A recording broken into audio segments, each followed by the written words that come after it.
Next question की तरफ देखते हैं। इस क्वेश्चन को देखिए, if this plus this plus this equal to 1, ये आपको एक रिलेशन दिया हुआ है एक्स वाई जेड और यू में, ठीक है। Prove that del U by del X का square plus del U by del Y का square plus del U by del Z का square is equal to 2 times this. अब हम देख रहे हैं कि यहाँ पर u को सिंगल तो लिखा नहीं हुआ कि फंक्शन ऑफ एक्स वाई और z में लिखा हुआ हो, ठीक है, तो सब अलग अलग तो कर नहीं सकते।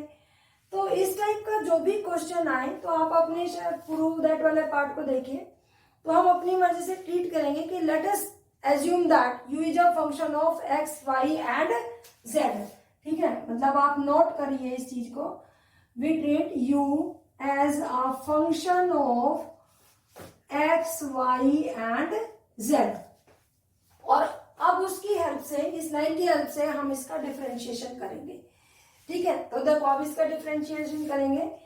पहले मैं करती हूँ इस रिलेशन का, जो रिलेशन है डिफरेंशिएटिंग, अगर मैंने इसका नाम फर्स्ट रखा है with respect to X partially, ठीक है, partially differentiating first with respect to X. तो जब मैं विद रिस्पेक्ट टू एक्स करूंगी तो ऊपर और नीचे दोनों ही फंक्शन है, कोई भी टर्म कांस्टेंट नहीं है, तो मेरे पास क्या होगा, पहले X square as it is और 1 अपॉन में ए स्क्वायर प्लस यू का derivative with respect to X. तो पहले -1 अपॉन में ए स्क्वायर प्लस यू का स्क्वायर, ठीक है, और फिर इसका derivative A square plus U का, तो ए स्क्वायर का डेरिवेटिव 0 और ये क्या आ जाएगा del U by del X, ठीक है। आई थिंक क्लियर हो गया होगा। देखिए X square as it is और 1 अपॉन में ए स्क्वायर प्लस यू का डेरिवेटिव क्या होगा, -1 अपॉन में ए स्क्वायर प्लस यू का होल स्क्वायर, और फिर इसका डेरिवेटिव तो ए स्क्वायर का तो 0 हो जाएगा और इसका यू का क्या आएगा del U by del X, plus अब 1 अपॉन में ए स्क्वायर प्लस यू का तो रहेगा एज इट इज और एक्स स्क्वायर का डेरिवेटिव क्या आएगा 2x, ठीक है।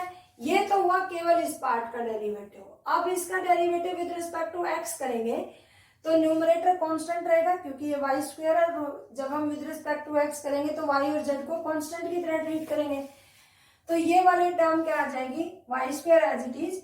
लेकिन जो 1 अपॉन में बी स्क्वायर प्लस यू है, इसका डेरिवेटिव क्या आएगा -1 अपॉन में बी स्क्वायर प्लस यू का होल स्क्वायर इनटू में फिर इसका डेरिवेटिव तो del U by del X, ठीक है, प्लस अब थर्ड टर्म का डेरिवेटिव जेड स्क्वायर कांस्टेंट की तरह ट्रीट होगा और इसका डेरिवेटिव -1 अपॉन में सी स्क्वायर प्लस यू का होल स्क्वायर और सी स्क्वायर का डेरिवेटिव 0 और del U by del Z. I think clear हो गया होगा, 1 का डेरिवेटिव 0, यहाँ पर z नहीं आएगा विद रिस्पेक्ट टू x क्योंकि हम derivative with respect to x कर रहे हैं, ठीक है। अब आप देखेंगे except this term all the terms, नहीं except this terms all the terms, this term और this term, all the three terms contain del u by del x। तो मैंने क्या किया कि del u by del x और ऊपर से नेगेटिव साइन भी कॉमन है, यहाँ ना नेगेटिव साइन, तो ये अंदर देखो क्या बचेगा एक्स स्क्वायर अपॉन में ए स्क्वायर प्लस यू का होल स्क्वायर प्लस ये क्या बचेगा वाई स्क्वायर अपॉन में बी स्क्वायर प्लस यू का होल स्क्वायर और यहाँ सिमिलरली ये क्या आएगा जेड स्क्वायर अपॉन में सी स्क्वायर प्लस यू का होल स्क्वायर, ठीक है। तो इन तीनों टर्म के साथ में minus del U by del X हमने कॉमन ले लिया। ये वाली जो टर्म है इसको राइट हैंड साइड में मैंने शिफ्ट कर दिया, तो ये -2x अपॉन में A square plus you, minus से माइनस कैंसिल आउट हो गया। अगर मैं इस पूरे ब्रैकेट वाले टर्म को कैपिटल यू से डिनोट करूं या किसी एस टर्म से डिनोट करूं तो मेरे पास ये क्या आ जाएगा del U by del X और ये साथ में 1 अपॉन में s, ठीक है, is equal to 2x upon में A square plus U. This implies del U upon में डेल x की वैल्यू क्या आ जाएगी 2x अपॉन में s इंटू में A square plus U. I think clear हो गया होगा। मैं बार बार इतनी बड़ी तीनों टर्म का सम लिखने की बजाय उसकी जगह मैंने s लिख दिया, कभी जरूरत पड़ेगी तो मैं इस s को खोल दूंगी, ठीक है। तो ये मेरा आ गया del U by del X, ठीक है। तो मैं del U by del X को लिख देती हूँ यहाँ पर, del U by del X मेरे पास क्या आ गया 2x अपॉन में s इंटू में ए स्क्वायर प्लस यू, ठीक है। सिमिलरली जब मैं del U by del Y निकालूंगी, del U by del Y, तो वो क्या आएगा 2y अपॉन में s इंटू में वो क्या आएगा b स्क्वायर प्लस u, ठीक है। और del u by del z, जब मैं del u by del z निकालूंगी तो वो मेरे पास आएगा 2z अपॉन में s इंटू में c स्क्वायर प्लस u, ठीक है। अब आप देखिए ये तीनों टर्म निकाल लिए हमने और ऊपर से जो s है वो भी यहाँ पे लिख लेते हैं, ठीक है। तो s की वैल्यू क्या आई है मेरे पास एक्स स्क्वायर अपॉन में ए स्क्वायर प्लस यू का होल स्क्वायर और प्लस वाई स्क्वायर अपॉन में बी स्क्वायर प्लस यू का होल स्क्वायर और प्लस सी स्क्वायर अपॉन में A square C square sorry यहाँ पर जेड स्क्वायर आएगा और सी स्क्वायर प्लस यू का होल स्क्वायर, ठीक है। तो अब मेरे पास लगभग सारा काम कंप्लीट है। लेफ्ट हैंड साइड के तीनों इनकी वैल्यू आ चुकी है, ठीक है। राइट हैंड साइड में भी इन्हीं का यूज होगा। अब हम सिंप्लीफाई करते हैं कि लेफ्ट हैंड साइड का आंसर क्या आ रहा है और राइट हैंड साइड का आंसर क्या आ रहा है, ठीक है। एलएचएस को देखें। एलएचएस में del U by del X का whole square, del U by del Y का होल स्क्वायर और del U by del Z का होल स्क्वायर और तीनों का स्क्वायर का सम ऐड करना है, ठीक है। तो हम करते हैं left hand side is equal to del U by del X का whole square plus del U by del Y का whole square plus del U by del Z का होल स्क्वायर। तो देखेंगे क्या आता है।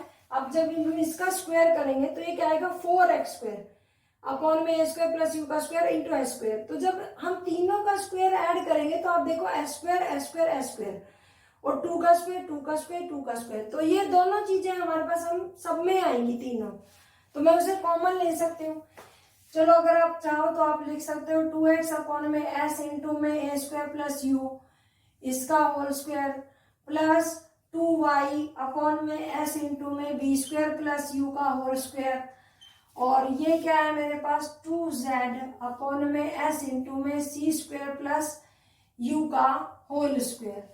तो मैं चाहूंगी कि 4 2 का स्क्वायर 2 का स्क्वायर 2 का स्क्वायर बाहर ले लें और नीचे s का स्क्वायर बाहर ले लिया। अंदर रह गया मेरे पास एक्स स्क्वायर अपॉन में ए स्क्वायर प्लस यू का होल स्क्वायर, यहाँ पर आएगा वाई स्क्वायर अपॉन में बी स्क्वायर प्लस यू का होल स्क्वायर और ये आएगा जेड स्क्वायर अपॉन में सी स्क्वायर प्लस यू का होल स्क्वायर।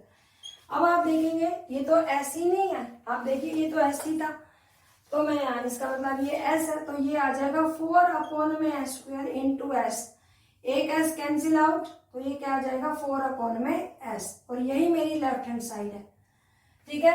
अब जरा मैं राइट हैंड साइड की तरफ मूव करूंगी तो आरएचएस में देखिए क्या करना है मुझे। आरएचएस में क्या करना है 2 और जो del U by del X की वैल्यू वो किससे मल्टीप्लाई हो रही है एक्स से, तो जब ये एक्स से मल्टीप्लाई होगी तो ये क्या आ जाएगा 2x स्क्वायर अपॉन में एस इंटू में A square plus U plus 2y square क्योंकि ये y से मल्टीप्लाई होगा और ये किससे मल्टीप्लाई होगा z से, तो ये 2y स्क्वायर अपॉन में s इंटू में b स्क्वायर प्लस u हो जाएगा और ये 2z स्क्वायर अपॉन में s इंटू में c स्क्वायर प्लस u, ठीक है। ये हो जाएगा हमारे पास।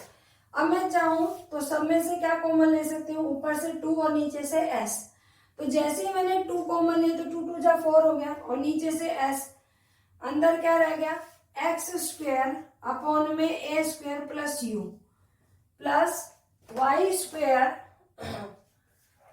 स्क्वायर अपॉन में क्या हो जाएगा ये बी स्क्वायर प्लस यू और ये क्या हो जाएगा जेड स्क्वायर अपॉन में सी स्क्वायर प्लस यू, ठीक है।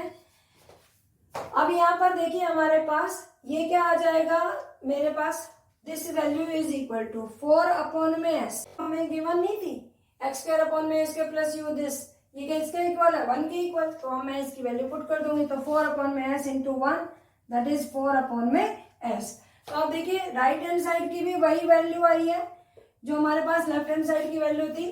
तो from first and second LHS equal to RHS hence proved, ठीक है। तो आई थिंक क्लियर हो गया होगा स्टूडेंट्स। अब आगे चलते हैं।